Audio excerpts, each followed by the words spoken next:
وإذ يرفع إبراهيم القواعد ثم دي إبراهيم أمتي دوس دي سود كعبة ندو ودي غورو ندي سود كعبة ندو ودي غورو وغور جيني دوم وياما سود كعبة تبارك وتعالى الله تبارك وتعالى ندو تاغي andi ndiyam adi tagede e leydi ndiyam adi tagede e leydi fodde duuɓi ujunnaje ɗiɗi ndiyam ɗam jiiɗa ɗam ayi wona ndiyam ɗo fayi koye leydi kono ndiyam adi leydi tagede duuɓi ujunnaje ɗiɗi on saha kana zalika al baytu zubdatan bayda ala wajhi al mal de ndiyam ɗam tagade suudu kaaba ndu ndu waɗa kono comme tawre nebam e ndi yaha e dow maayo he e ndiyam he ene yaha heen on sahaa fa duhiyatil ard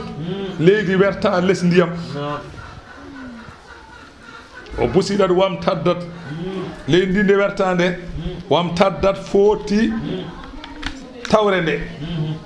nde mawni tawre nde mawni falamma ahbada adamu ila al ardi nde baba adama taga telli e leydi he istawhasha ila dhikrillahi o yiɗi cantade Allah o yeewa o yiɗi rewde Allah kono ko jeewaɗo annda no rewrata Allah Allah jippini suudu baytul ma'mur ko kange boɗeje waɗi ko damude ɗiɗi kange o ko bulajo damal funnani damal hirnani nugete baytul ma'mur ndu adi suudu kaaba ɗo tawre nde bam ranere nde ɗo wonno ɗo o waɗi ɗon suudu ndu kanko baba adama o ummo hindi o arda ɗon koyɗe o wango ɗon wiyama adama hajji yaari koyɗe duuɓi yaari koyɗe laabi capanɗe nayyi duuɓi capanɗe nayyi omo hajja kanko baba adama o yaara koyɗe nde o gayni duuɓi capannayyi timmi malaikaji ɗi mbimo laqada barra hajjaka ya adamu hajju ma feewi moƴƴi adamu nde ɗufan ari annabi nuhu nela yimɓe mum takalka Allah yamiri malaikaji yo ittu ndun suudu ɗo fa ɗum nawa ɗum asaman jeeɗiɓijo e ndun toon ha joni nokku o yeewi nde baba Ibrahima ari Allah neli Jibrilu ko Jibrilu ɓamtuno suudu ndu nde suudu ndu ɓamtanode Jibril itti hajaru aswad o moftoy ɗum to hayre ne wiye jabal Abi Qubays hayre nde feeti hajaru aswad woni naati to mofti to sabu renede haɗa yowalade ko ni wiya ɓoy ko ngol konngol noon wiira kono ko ɓuri lollude adi maade suudu kaaba ndu ko malaikaji suudu kaaba adi maade ɗum ko malaikaji caggal ɗum nde baba adama ari mahi maatiɗo caggal ɗum annabi siisu ari maatiɗo ko ni no annabi suusu maarino ni nun ndu woori ha ɗufan ari ndu ɗufan itti ndu ɗoofa ndu fayi dow asaman ngorondi ndi ronka andede an kanti o wi fa adhaba rusumahu zahiriyat dow ale dow ɗe jiya kono noon piyoji ɗi nan toon li annahu thabitatu muttasilun bil ardi sabiat piyoji ɗi jeeyi ko ha asman jeeyi ha leydi jeeɗi ɗi toon piyoji jeeyi ko ɓe mbawi wadde ngoroni ba piyoji ɗi jeeyi ko ha asman ha leydi jeeɗi ɓiri Jibrilu artiri hajaru aswad taw ko hayre jabalu Abi Qubays monno ɗum de Ibrahima ari yiɗi matade suudu Jibril ari o waɗanimo diidanimo diidol wimo waɗɗo wimo ko ni wano o mahi eno Jibril waɗirni caggal ɗum leñol ne wiye amalaqata ɓen ngari keliɗu matiɗo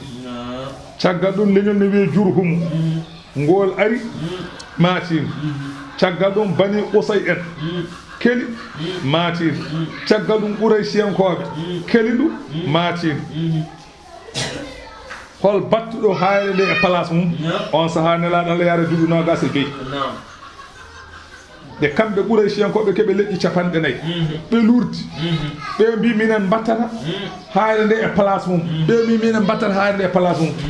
ɓe mbi ko woni gonga daroɗen ɗo gonɗen kala gadiɗo arde men on ko watta on ko ñayi fof mo wi o watta fof on watta ɓe jeeɓe ngol konngol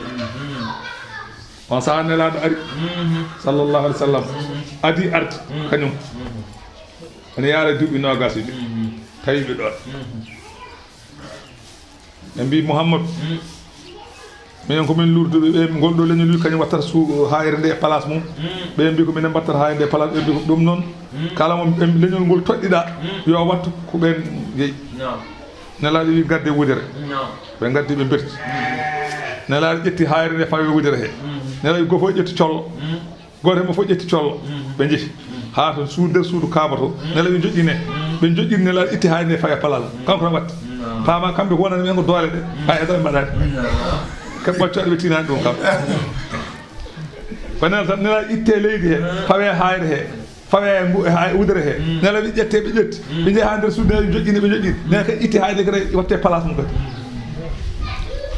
kamɓe haydara kamɓe kay ko wonde men ko wonade hayre kono ka haydara ɓe mbattani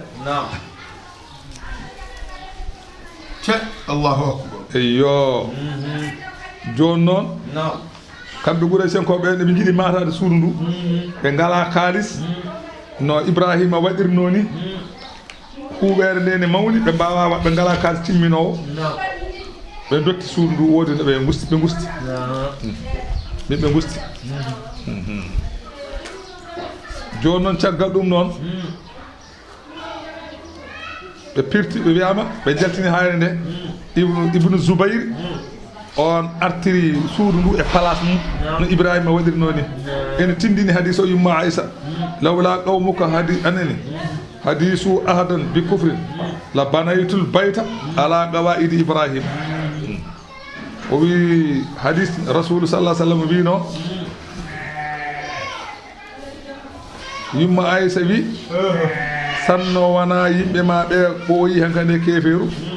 mamin maato suudu ndu e dosɗe Ibrahima nde hojjaji nde yeehi haaɓe bereɗo ibnu Zubayr wari ɗum o yirbini suudu ndu o heeli o addi lengge o heeli suudu ndu o mahi suudu ndu o maati ɗum no Quraysiyankoɓe maaruno ni ha joni suudu ndu kono Quraysiyankoɓe maaruni ko ha jongu ɗon yarata no suudu ko ɗon woni ha joni ɗum woni wo is yarfa'u Ibrahimul qawa'ida nde Ibrahima ɓamti dosɗe ɗe minal bayte suudu ko Ismaa'iil o gorko ne ɓamti kamɓe ɗiɗi ɓe maha ɓe mbi rabbana joomi men taqabbal minna jaɓan min ha jaɓan min innaka no an anta sami'u an woni nanowo konguɗe alalimu ganduɗo golle rabbana joomi amen waj'alna wat min muslimayni laka ko min jebbilaniɓema o min zurriyati hunde e geñgol amen min zurriyatina e geñgol amen wat ɗum ummatan ko dental muslimatan laka jebbilen ngal ganda ene jebbilenima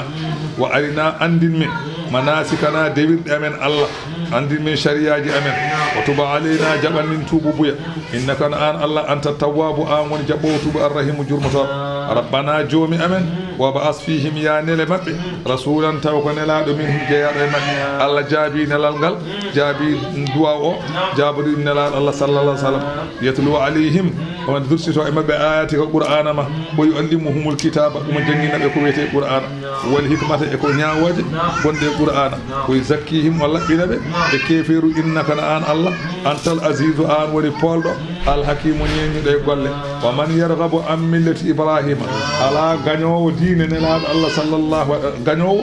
diine baba Ibrahima wappa ɗum illa man safiha nafsahu so wona mo ganduɗa ene ɗayi fittano mum o wi ko ɗaawiɗo fittaɗo tan o an añata diine ne Ibrahima wala qad istafaynahu wallahi min cuɓima Ibrahima fi dunia aduna he min cuɓrimamo mo nelal e musitago wa innahu kanko Ibrahima fil akhira lakhira lamina salimin koye moƴƴuɓe jeeya o jeeyete kadi koye toɓe darajuji janto ida qala lahu tumande wiyanimo rabbuhu joom makko aslim Allah wimo jebbilo laɓɓin diine ma qala o jaabi o wi aslamtu mi jebbilanima li rabbil alamina wonande jeyɗo binde o wassa biha wasiyi diine o Ibrahima banihi ɓiɓɓe mum ko yaqubu ne fayamayde kamne wasiyi diine o ɓiɓɓe mum qala a wi ya baniya ɓiɓɓam inna allaha ay Allah istafa lakum dina Allah suɓanimo on diine ala tamutunna hoto maaye illa wa antum so wona taw onon muslimuna oɗon goni julɓe am kuntum shuhadaa wo yamiri ɓiɓe tabite diine haɓe maya wa qala yahudu mbinela sallah sallam alasta ta'lamu beele alatanoki aɗa andi anna yaquba yawma mawtihi ñalawma mo yaquba mayata o awsa banihi bil yahudiyyati beela anda yaquba ne mayata yaqub bammo annabi yusuf ñalawmo mayata o wasiyino ɓiɓɓe makko ko yo ndew diine yahudi Allah wi onon penata Allah wi am kuntum ɗaccuni bom on laatima mataw suhada oɗon tawa ida hadara yaquba al mawt tumane mayde are yaquba oɗon tawa ida qala li banihi tumande o wiyanta ɓiɓɓe makko o wi ɓiɓɓe ɗe ma tabuduna kanko yaquba nde o mayata o joƴƴini sukaɓe makko fof keedi yeeso makko o wiɓe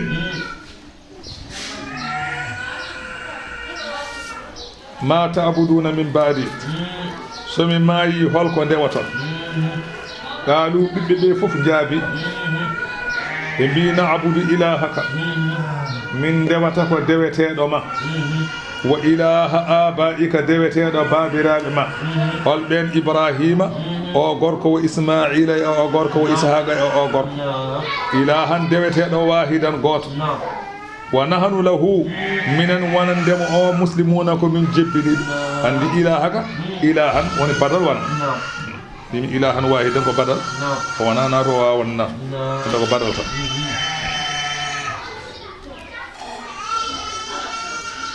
wa nahnu minen lahu wonande on muslimuna ko min jebbilanimo on tan min ndewata